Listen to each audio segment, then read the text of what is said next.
Assalomu alaykum hurmatli kuzatuvchilar. Endi Damas avtomobillarini 5 million so'mgacha chegirma asosida xarid qilish imkoniyati mavjud. Ya'ni bu qay tartibda amalga oshiradi? Siz avtomobil uchun 100% to'lovni amalga oshirasiz va sizga 5 million so'm chegirma qilib beriladi. Ya'ni 96 millionlik pozitsiya uchun siz 91 million so'm to'lovni amalga oshirasiz. To'liqrog'i 96 million 932 ming so'm emas, 91 million 932 ming so'm to'lovni amalga oshirib, chegirma asosida xarid qilishingiz mumkin. Bu uchala pozitsiya uchun ham mavjud. Laboga bu chegirma amal qilmaydi. Laboni rassrochkaga va avtokredit asosida xarid qilishingiz mumkin. Shu o'rinda Damas avtomobili uchun rassrochka va past-foizli kreditga xarid qilishda chegirma amal qilmaydi. O'zini haqiqiy tannarxini to'lab rassrochkaga yoki past-foizli kredit asosida xarid qilishingiz mumkin.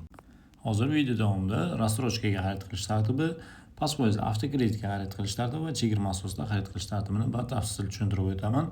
Undan oldin videolarim siz uchun foydali bo'lsa, albatta like bosib qo'ying va UzAvto Motors'ning eng so'nggi yangiliklardan hammadan oldin birinchilardan bo'lib xabardor bo'lish uchun kanalimga obuna bo'lib qo'yishni unutmang. Unday bo'lsa videomizni boshladik.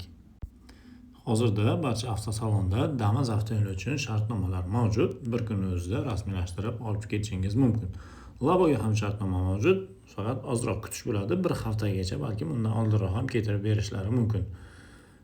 Endi avtokreditga bo'lsa ham oylik to'lov pastroq bo'lsin degan mijozlar uchun past foizli avtokredit haqida ma'lumot berib o'taman. Ya'ni siz boshlang'ich 30% dan 50% gacha bo'lgan to'lovni amalga oshirib, imtiyozli kredit asosida xarid qilishingiz mumkin. 36 oydan 60 oygacha bo'lgan muddatda.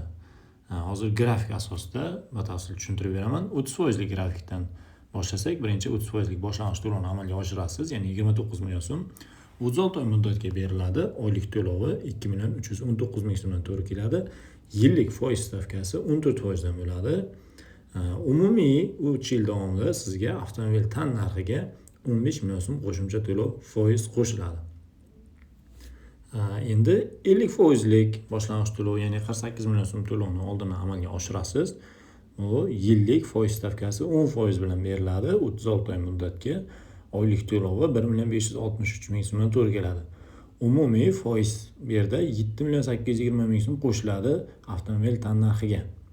3 yil davomida 7 million so'm qo'shimcha to'lov bo'ladi.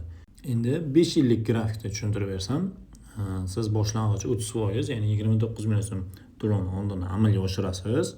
60 oy muddatga beriladi. Yillik foiz stavkasi 18% bilan har oylik to'lovi 1 million 723 ming so'mdan to'g'ri keladi.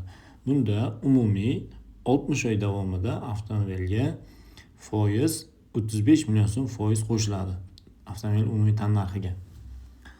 Boshlang'ich agar 50% to'lov amalga oshirilganda, ya'ni 48 million so'm 60 oy muddatga beriladi. Yillik 15% foiz stavkasi bilan beriladi.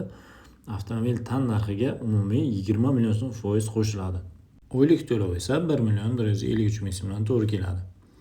Endi rassrochkaga xarid qilaman degan mijozlar uchun boshlang'ich 25% dan 50% gacha bo'lgan boshlang'ich to'lovni amalga oshirib, 10 oydan 28 oygacha bo'lgan muddatda o'zini pulini foizsiz bo'lib to'lash asosida xarid qilishingiz mumkin. Masalan, siz boshlang'ich 50% to'lovni amalga oshirdingiz.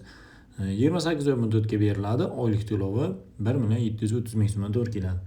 Agar boshlang'ich 25% to'lov amalga oshirilganda 10 oy muddatga beriladi. Oylik to'lovi 7 million 269 ming so'mdan to'g'ri keladi. 30%lik, 40%lik to'lovlar ham mavjud.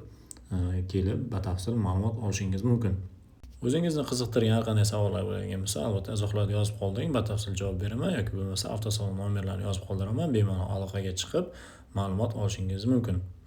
Videolarimiz uchun foydali bo'lgan bo'lsa, albatta like bosib qo'ying, kanalimga obuna bo'lib qo'yishni unutmang. UzAvto Motors'ning eng so'nggi yangiliklaridan birinchilardan bo'lib, mening kanalim orqali xabardor bo'lishingiz mumkin. Shu o'rinda negativ yozadiganlar uchun videolarim qiziq bo'lmasa, sizlar uchun shunchaki o'tkazib yuboring.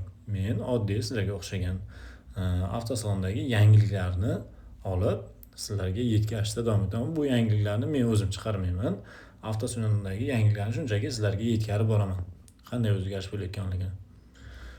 Videomni shu yergacha ko'rgan bo'lsangiz rahmat. Bizni kuzatishda davom eting.